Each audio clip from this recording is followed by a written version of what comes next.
All right, everybody. I'm really excited to welcome you to another episode of Martial Practice. This time I'm joined by PJ Pereira. PJ's an incredible person. He does a lot of really cool stuff. He's a great martial artist. He's also an author and also a director of multiple marketing companies. So thank you so much for taking the time to do this. I know you're super busy, but I think you're the best person to talk to about this. So thanks. I'm super excited to be here. Thanks for having me, Jenny. So, one of the, I guess one of the inspirations behind this conversation is that you've been really involved with AI in a number of different regards. One of the places where I think this intersects and is so clear is that you have a book, a novel that you wrote called The Girl from Wudang, which is a really interesting story, and it explores like the intersection of AI and martial arts. So, do you think you could talk a little bit about what inspired you to explore that particular thing? I've practiced martial arts my entire life. I'm 52 now. The My earliest memory of doing martial arts was when I was like 5 or 6 with my father, who was a judo black belt, and we played. That's how we played. I grew up watching kung fu movies on the weekends and everything. So my first martial arts were kung fu and animal styles, and I always wonder, as a writer, there's one story that was in the back of my mind, that is, what is the animal style, if what would be an animal style of kung fu if it was inspired by ants or bees that were more collective. So that was Mhm. one of the things that I always kept like, what is the story for that? But I was hitting a wall, I couldn't find it. Then I started my career as a programmer before I got into marketing, and I kept kind of keeping track of all the technology advancements. And when I started to hear about 10 years ago, or 10, 12 years ago, started to hear about AI and the most recent developments in that field, if I got fascinated by that, and how they were starting to connect computers and brains together, and how there was Mhm. some possibilities 40 years ahead now, which now are 30 or less. It's like combining brains and computers. Like, I want to write a story about this, and I couldn't find the right tension. Like, what is against this? That will be a good story. And then one day I realized, oh, if you combine super intelligences with your brain, you can connect multiple people. Now we have a colony of humans. Maybe that's a moment that I can tell a story of ants inspired kung fu, or bees inspired kung fu, and that's how the whole thing came to be. Wow, that's really interesting. Yeah, I think that one of the things that connects, right, like sort of the martial arts mythology with sci-fi is that they both have these like stories, these narratives, and they're not necessarily true. They have an element of truth, but it's not the literal kind of truth. But the stories push the fields forward, right? Like we hear about, like these movies like The Terminator, Matrix with super intelligent computers. These are 20, 30 years old, right? And now we're starting to reach, computers that can do the kind of things that they were talking about in those fictions. And I think that with martial arts, it's actually kind of similar. I think there's because of the mythology, we like to look back and think, oh, the old masters, they could do all the stuff that we couldn't do. But I was talking to somebody recently who I take their opinion really seriously, and what they were saying is that across generations in this particular art, that they think that it's actually getting better. And I think that like if you look at something like Brazilian jiu-jitsu where there's a lot of participation, that yeah, like the level of jiu-jitsu is going up. So these stories can drive progress, and I think that that's part of their value.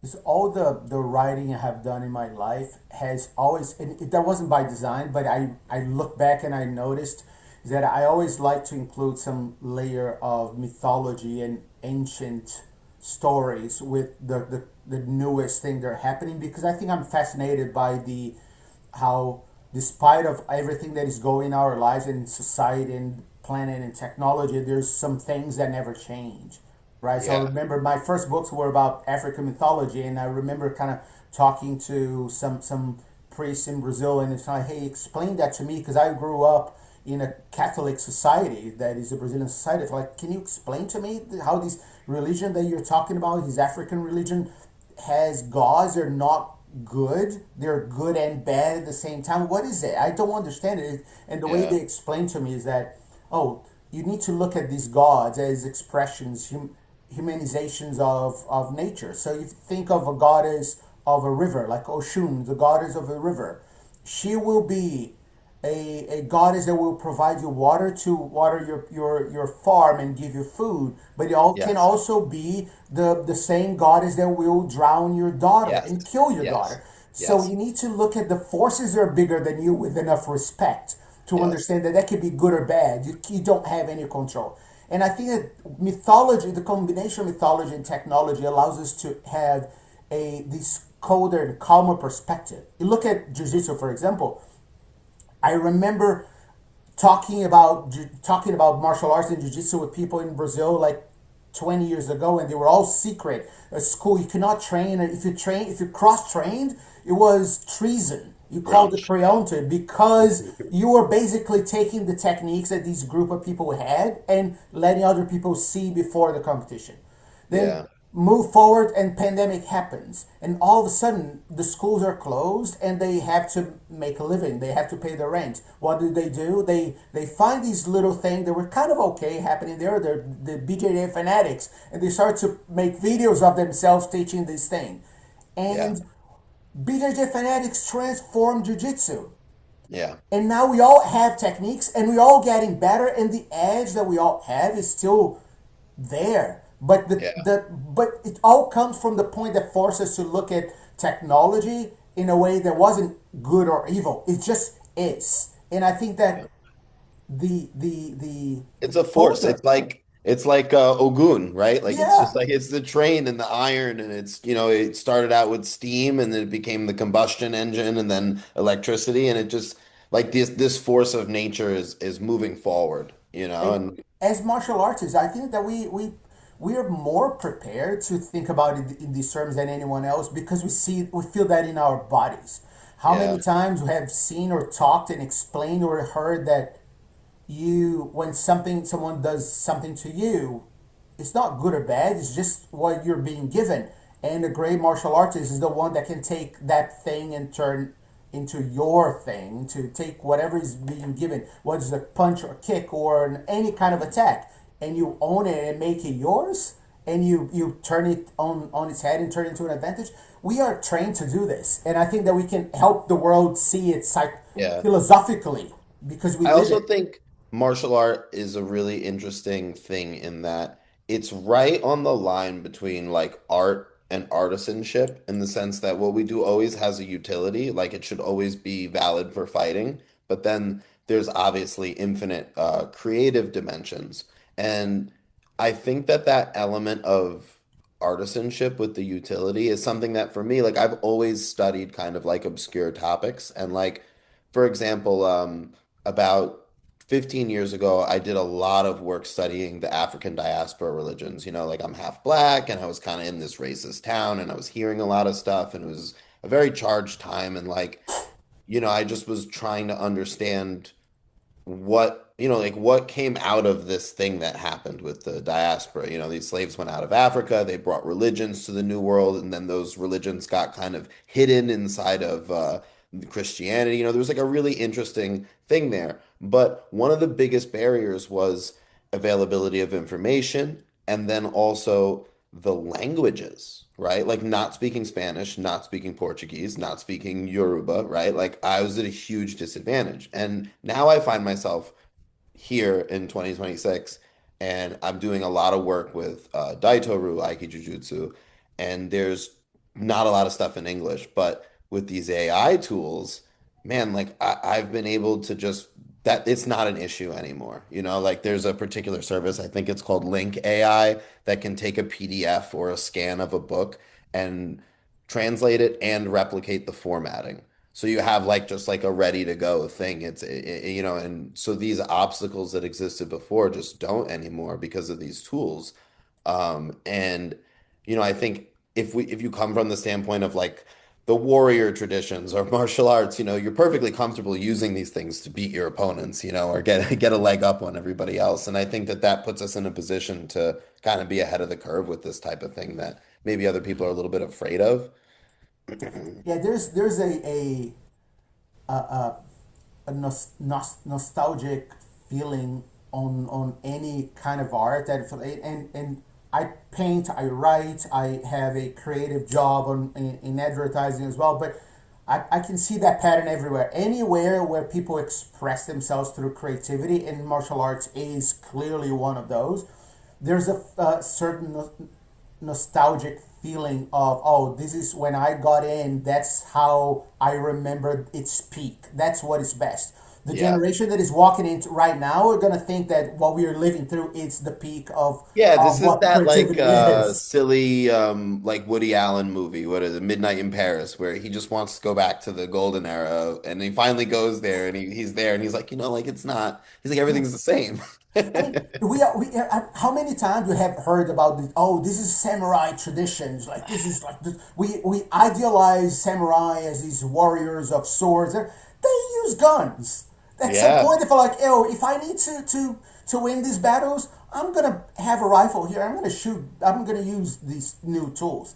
Yeah. It is how it is. This is how the world is. And that's why I think that mythology is so important for us because it allows us to look with a broader perspective. Well, things are bigger than us. We need to look at them as what they are, with the good and the bad that you're going to bring. And it's also the mythology. I think fiction is such a loaded term because it just, even for me, like I hear fiction, I'm like, yeah, I don't want to read that. Like, but it provides creative thinkers, creative people, right? And a chance to think outside of what is currently possible. And the thing is, if you look at the last 200 years in anything, what was possible before is always going to change. So some of these ideas that, oh yeah, there's no way to do that. And then becomes that there is. Like, for example, like, in martial arts, we have this myth of death touch or the no touch knockout, right? Like dim mak or whatever, right? Is it real? Is it not real? Whatever with nanites or some kind of AI technology, that type of thing could be 100% real. With a Neuralink, with the stuff that goes on in the book, right? Like these types of things would be easy to do. And it's just something to be said for, well, what is martial arts going to be when if or when we're completely integrated with technology? Maybe it just is a mental battle of wills, right? Like whose circuitry can overpower the other person's, Yeah, right? I So eventually these things will always merge, and resisting is like in everything in martial arts. Resisting is futile. You don't resist. Resisting is usually the bad response. Flowing with it is usually the best way, the only way, especially against a stronger opponent. These forces of nature, and I'm treating technology as a force of nature, is just a kind of well, different how could it nature. be outside of it? It's either a force of nature or it's by extension a force of nature because we're of nature, unless you're going to call us an aberration, which Yeah. I guess sort of is a thing in some traditions. But in the end of the day, it's like either we flow with it or you're gonna be Crushed. squished by it. Yeah. We have no chance of fighting. I grew up in Rio. When you grow up in Rio, if a wave comes, you're in the sea. You see a wave. You either lean in and dive and end up on the other side, or you surf it. If you stay there, say no wave, you shall not pass. You're gonna be back in the sand without your trunks.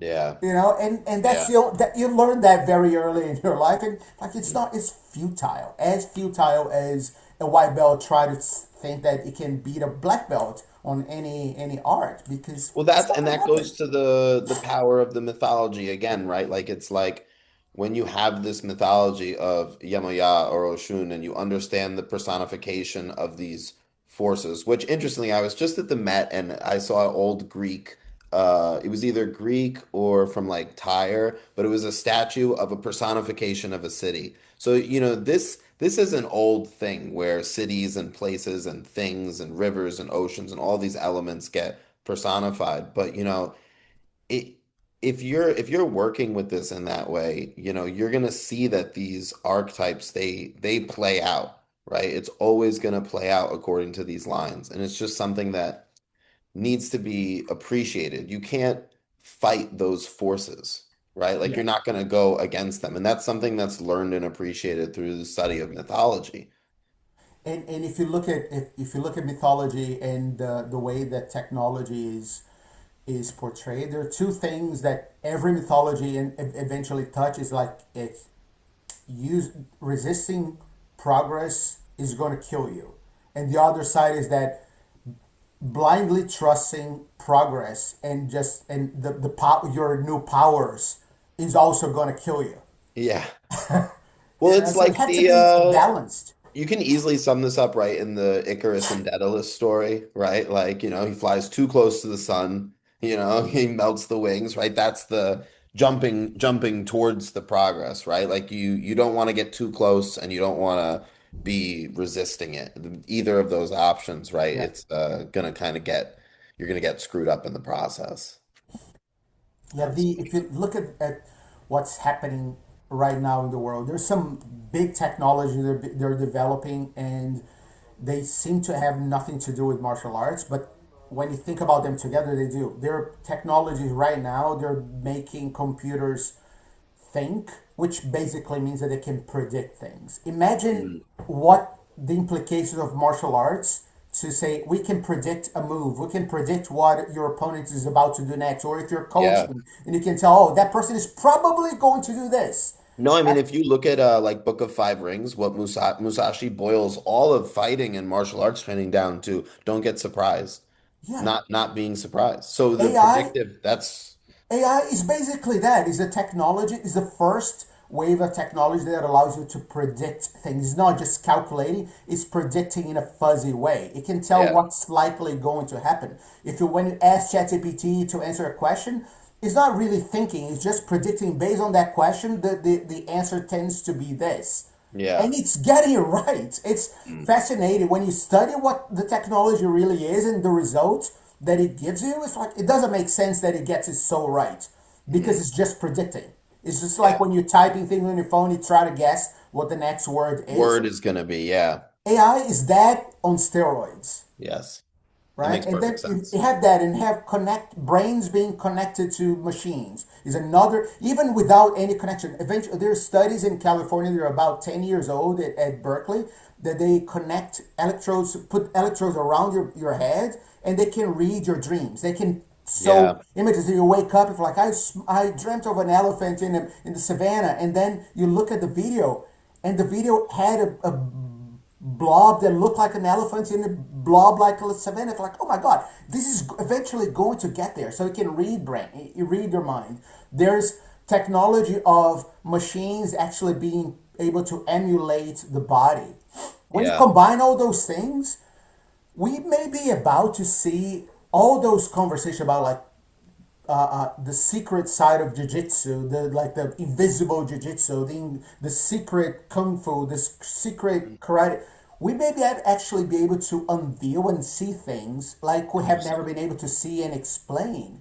Yeah, I mean, I had another interesting instance. So, you know, I've been researching. There's a particular group of people that are pretty private that do iron palm stuff, but their skill is much above the rest of people. We're talking about people who can break six or seven pavers stacked. It's like really a lot of blocks. And I reached out to a whole bunch of them trying to get them to teach me and stuff, but they're all like retired and just won't do it, and it's just not on the table. So I was able to find some videos of them breaking, and I got some of these AI engines to analyze the videos and break down the mechanics of what's going on, and it was able to break it down according to physics that there's a distinct difference between this and what we normally see in, like, say, a boxer's punch, that, the punch is essentially momentum based, and it does carry some impact because it's removed from the target, but it doesn't create what the engine was talking about as being like a shockwave, that it's a completely different mechanic. And based off that, I was able to reverse engineer a number of training methods, one of which involved placing the iron palm bag on a set of springs, and hitting the bag so that it would vibrate in place rather than compress the springs. And I thought, well, this is interesting, but this can't be, the real training. And then one night I was up late and I was kind of scrolling through Facebook and I ended up finding a video of a bunch of people somewhere training with the exact same apparatus. They had built springs and they were hitting the bag so it would vibrate instead of compressing the springs. And like you said, it's amazing that this engine, right, based off what it's doing, was able to actually reverse engineer and predict that training method, And it really isn't able to view videos like that, like unless you upload it. So I don't think that it had seen the video on the internet and then told me about it. I think it actually happened in the other order.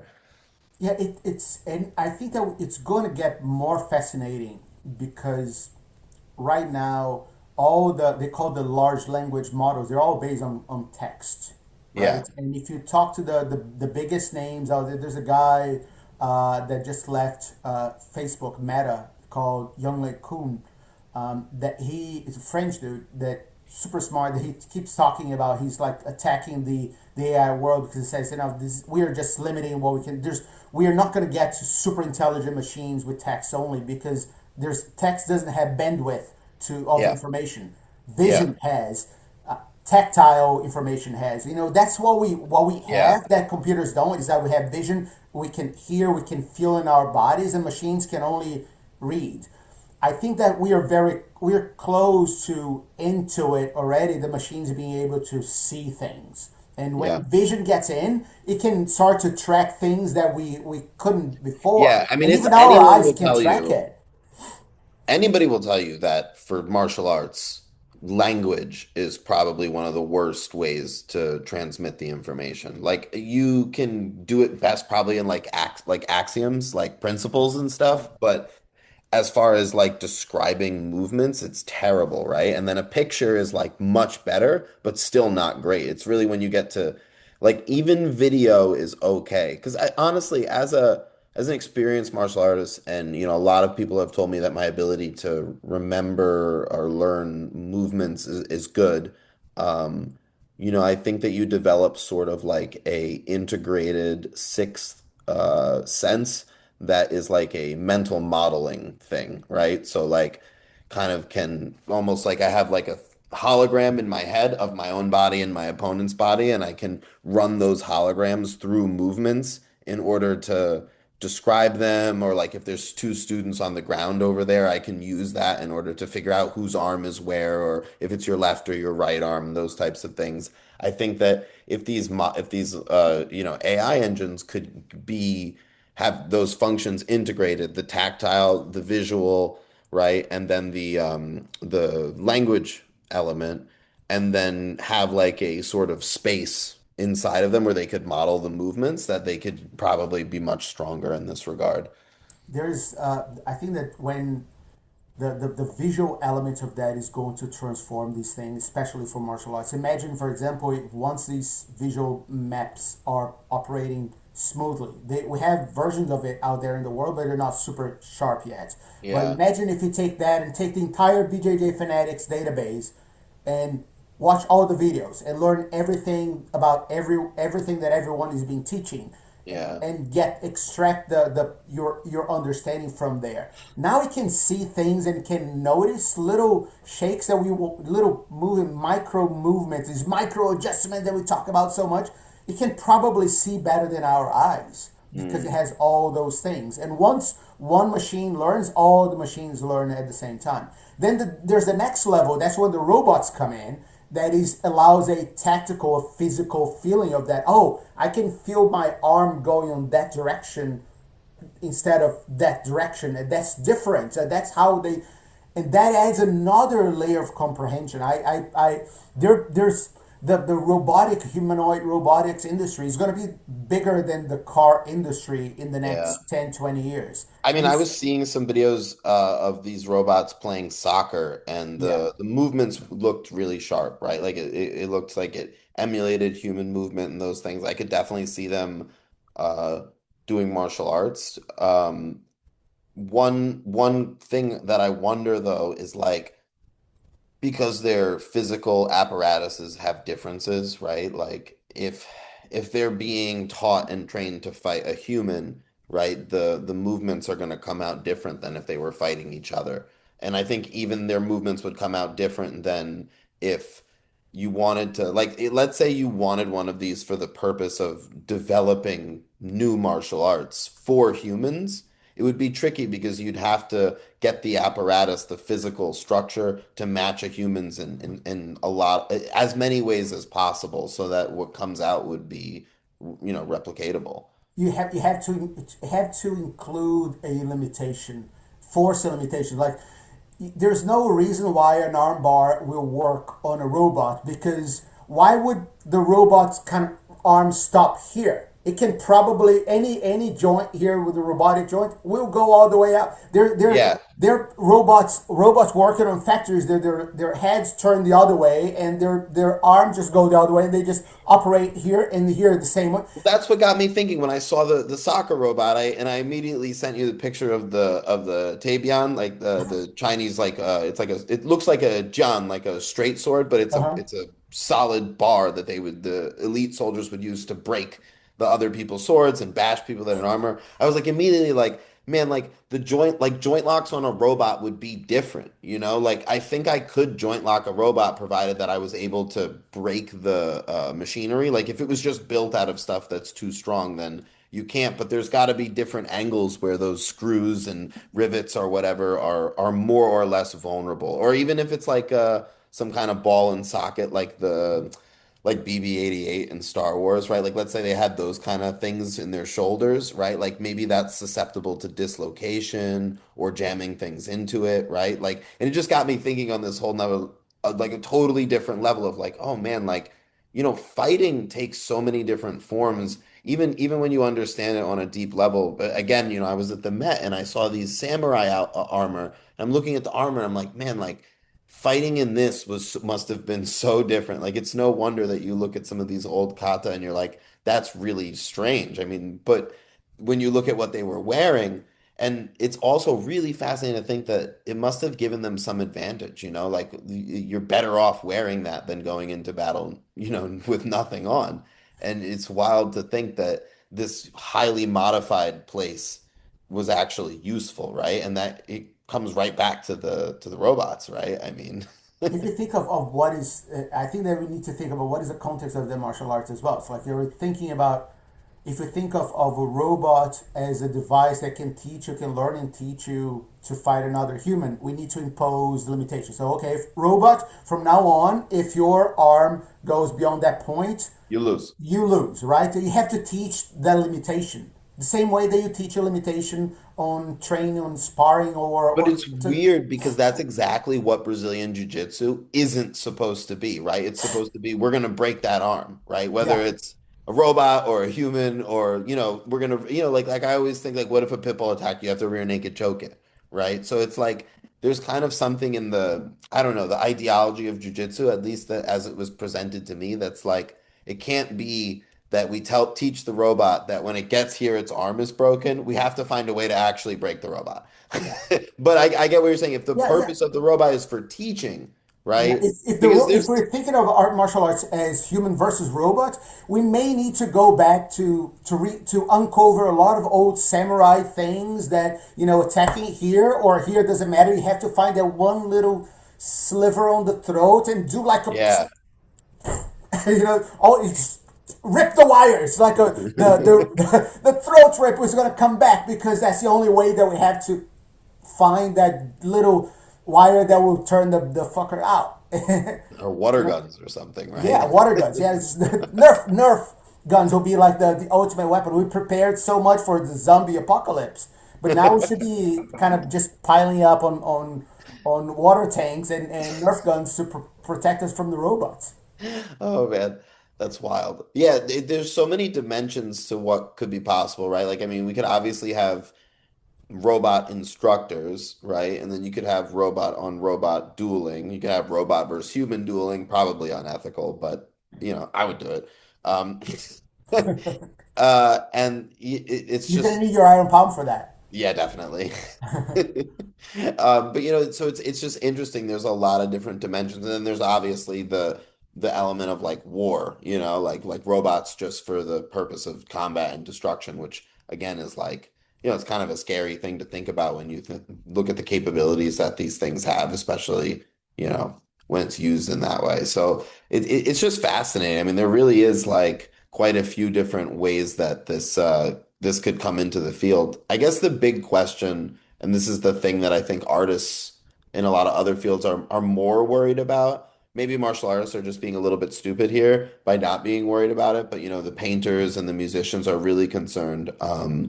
Is like, do you think that this has the potential to kill martial arts instruction as like a field?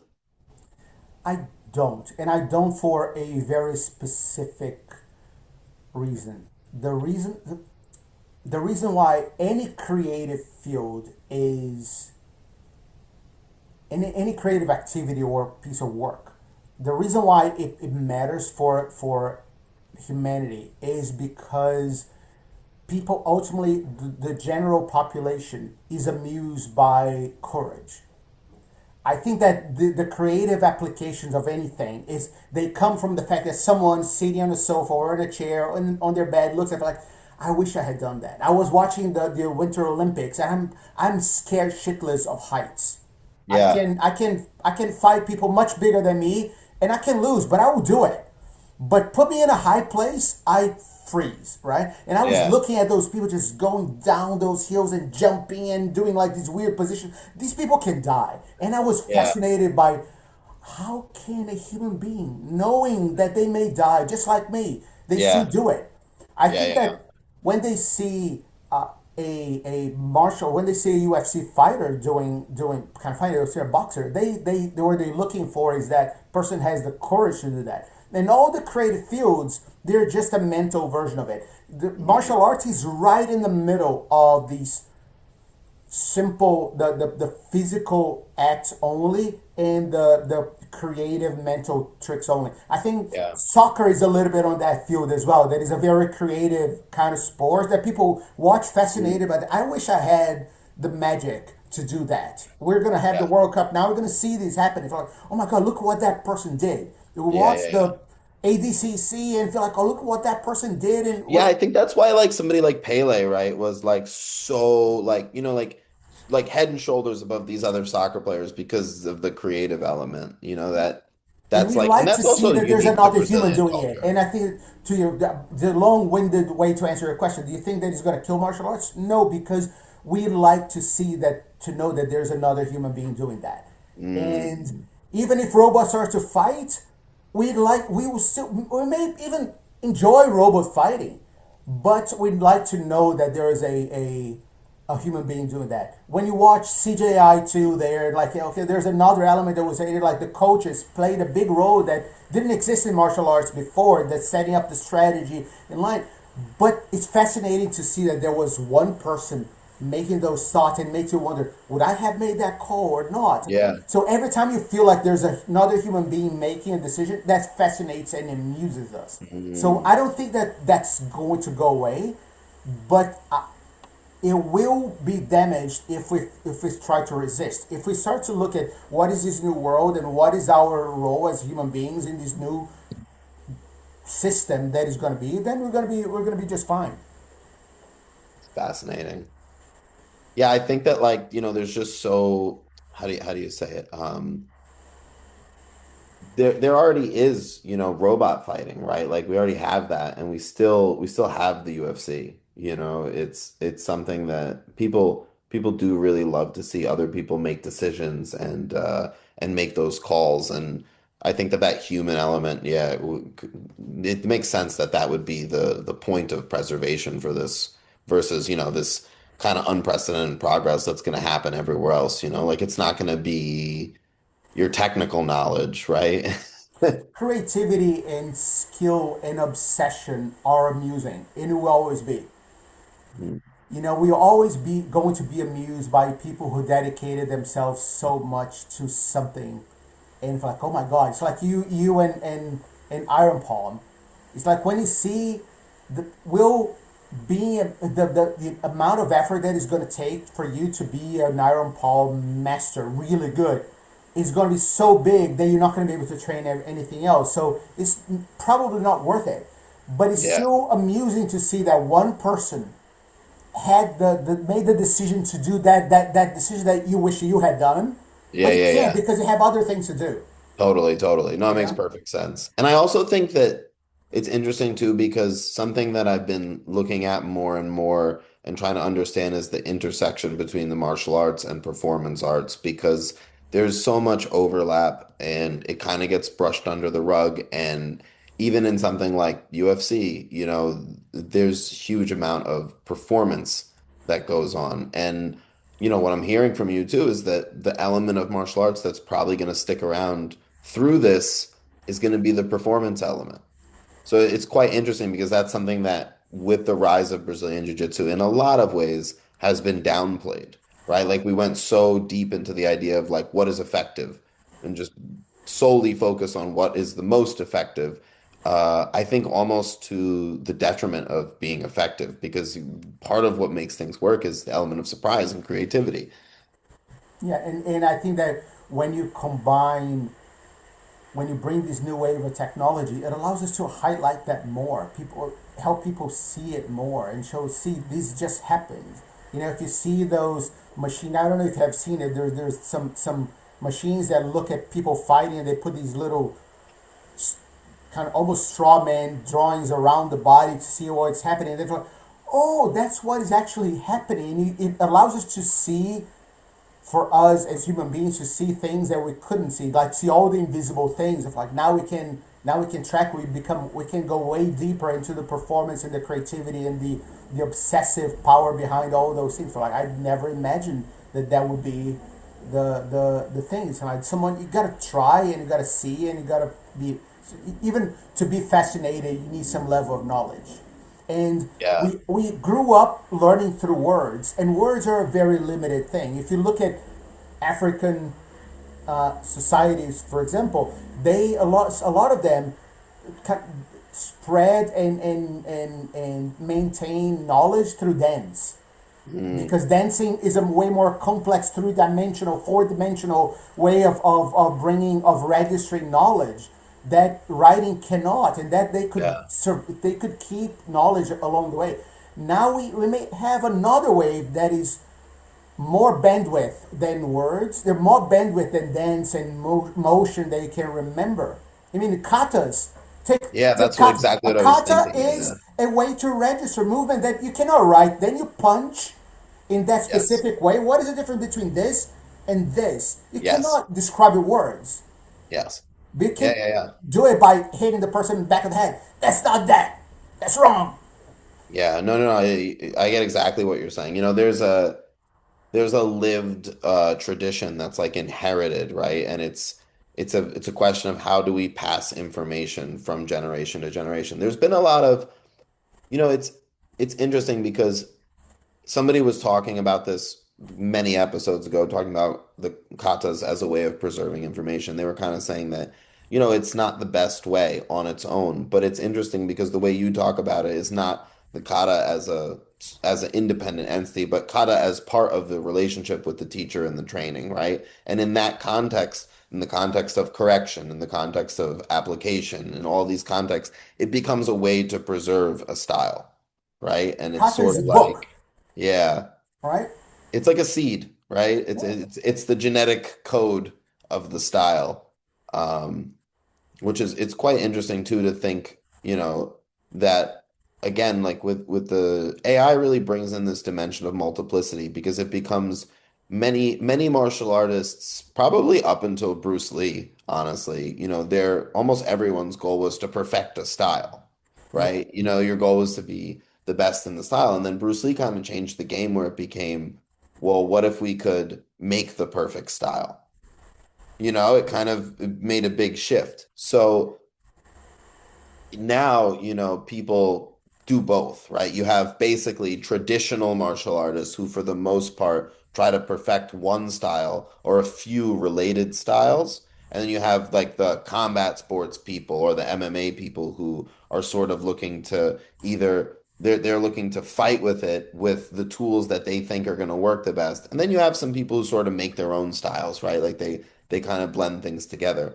But I think that the AI tools will bring a really interesting ability to kind of streamline those processes. Is like say, hey, how can we perfect this style faster or make different move choices? I think there's already someone offering a product who's tried to do that, who's tried to take these fighting like instances of fighting and run them through an engine and create a style based off of it. Yeah, I spoke with a guy on online who's doing the first credible experiments that I've seen with that, and I think that we're gonna be during the next 5, 10 years, we're gonna see a lot of that. The reality is that what we have now is the first time that we can record information at this complexity, as complex as martial arts, But because it's still limited, right? Because it's based in language, right? Like until language. they Yeah, get to it's the now image. there. The vision part is in the early stages. I think when I started to play with language models with like GPT, like the GPT 1 and 2, like 10 years ago, it wasn't really good. Yeah. But I remember kind of when I was starting to write I started to write the book. It's like I was like I like the it's all written in first person. So I try to train GPT to speak like her, and the only way I could train it is by saying I entered a bunch of because is a character who was raised in Wudang, the mountains of that raised learning Tai Chi in the magical mountains of Wudang in China. But then she's an MMA fighter. She's like as rough and brute as she can be. So to make her write through a GPT, I took a lot of old ancient books from Taoism and taught That's cool. the AI to speak like an ancient Taoist book. But then I felt like then you stop mid sentence and you switch to Joe Rogan. So we start half a sentence as an ancient Taoist and Wowza. end as Tao Rogan. It was the funniest thing ever. That's when I realized, I was like, oh, we can actually use these machines to architect new things that we can do. Yeah. It's like, Who how knew we can needed we? Lao Rogan? So it's like how imagine this from a training standpoint.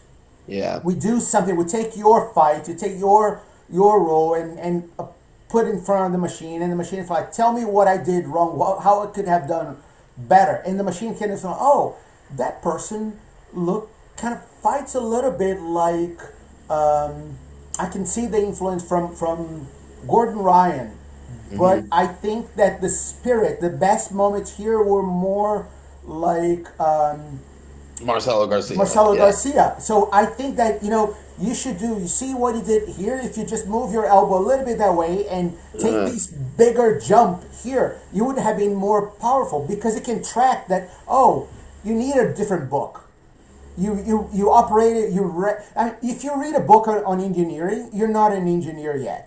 And I think yeah. that we are now, like we are learning as martial arts community because the post-pandemic world, we have all of these video assets that we're now reading books on specific styles and techniques. Yeah.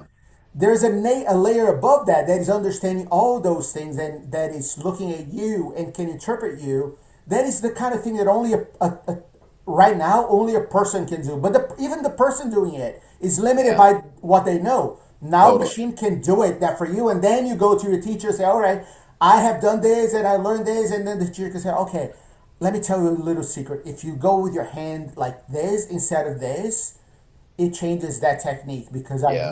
I know some things that the machine doesn't know yet." It's very Oh, interesting. Yeah, I think that there's something interesting here, because if you think about learning as being, the attunement of search spaces, right? Like you're basically what you do when you learn in a lot of cases is you're figuring out where to look, right? So the AI can be a lucrative tool for that, even if it's not right, because a lot of times even looking in the wrong place gives you relevant information about what you're trying to figure out. So it's actually kind of interesting that without even, needing to be right, it could actually be extremely helpful. It's kind of funny because it's a lot like divination, right? It's a lot like throwing the shells or using tarot cards or something like that, where, it it doesn't matter wrong or right, just giving you an idea about how and where to look is going to be a game changer in terms of problem solving. Speaking of the problem solving, one thing that I wanted to ask you about, sort of as we wrap up this one here, is like There was an instance a while back of somebody using AI to actually create a jujitsu move. I know that you spoke to them, but do you think that that's like something that's going to continue to happen and continue to be possible? I haven't necessarily seen other instances of it yet, but what do you think about that? It will. I can guarantee that it's going to happen. I mean, Mm. I talked to these to them, and I actually tried those things. They did that as a way to make fun of the computer, right? So I see, look at all those things, and it created like 10 moves, and nine of them were crap. Like eight of them were crap. One was just pointless, but one actually worked. I used it a few times, and it actually works. It's strange, it's unconventional, but it works. The same way that, a buggy choke was very Yeah, unconventional, wasn't supposed to work, but it does, right? yeah. I think that the best story that I've heard on that is a big warning sign for me that we need to look at this difference is there was an experiment that Google did a few years back that they took the game of Go, that is a Chinese game that Hmm. is super complicated, millions of combinations. Also, interesting fact is the origin of the belt system, Oh, right? really? The Q and Dan ranking system originally comes from the Go board game. Ah, so Yeah. look at this. They try to train a computer, an AI, to beat a Go master, and in fact, it's impossible. They played, and then the master beat first. The first time the master won, second time the master won, the third time the master won, and the computer was like, oh. This is the master side. It's getting harder and harder. This thing is getting really really good. But I still know more things that they still haven't done everything that I have done. So Yeah. the guys developing the system for like, okay, let me try something different.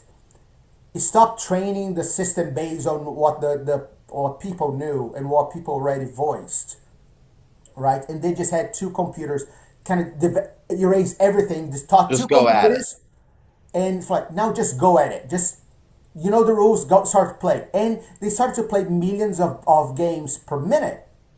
And a year later, they came back and said, okay, now play against that guy. And there was one point in the game that the master kind of smiled, like, yeah, he just made a mistake and continued to play. And then all of a sudden started to go, like, look really anxious and afraid. And he lost. And Yeah. then he looked and felt like, okay, that move that I thought it was a mistake, it was actually a masterful move, and that move does not exist. I know everything It's a that the new enemy move. knows, Yeah. and the Yeah. AI created a new move in Go. Yeah. And Go is a flat surface. It's like two-dimensional only. Well, yeah, but it's also the binary nature of it and the grid. It's more complex than Yeah, chess, yeah, right? yeah. But it has only three dimensions. It's forward, Yeah, yeah, sideways, totally. and time. Totally. Now I feel like, yeah, it's going to be impossible to do this in a four-dimensional thing game like martial arts. But these computers have way more power than our brains. Eventually, Yeah. will eventually get stronger, and they will be able to create things that we haven't thought Found. before. But so I think we need to stay alert and open-minded to that, because we can give it a challenge and say, find a solution that doesn't exist for this. That I think is going to be probably likely the skill of the skills for martial arts is in this near future is going to be who can make the better questions, which has Yeah. always been the That's ultimate always really skill. been the thing. Yeah, no, no, no. You're right. And this gets back to, the genius in all fields is who's asking the right questions. Once the question is posed, it's just studious and industrious people that work on it. And usually if you're stuck on a question, it's not the right question. Yeah. No, man, thank you so much for coming on and doing this. This was phenomenal. I think you have a really unique perspective on this stuff, and you're one of the people who's engaged with it and has been engaged with a number of different arts, martial art, visual art, writing, and with the marketing, and you're not necessarily afraid of the technology. So I think it puts you in a really interesting position to speak on it. So thanks again for doing this. Yep. Thank you. Thank you very much for having me. Excited to talk about all my passions all at once. Is I don't have that. There are very few people that appreciate that at the same time. Thank you. Well, thank you so much, PJ.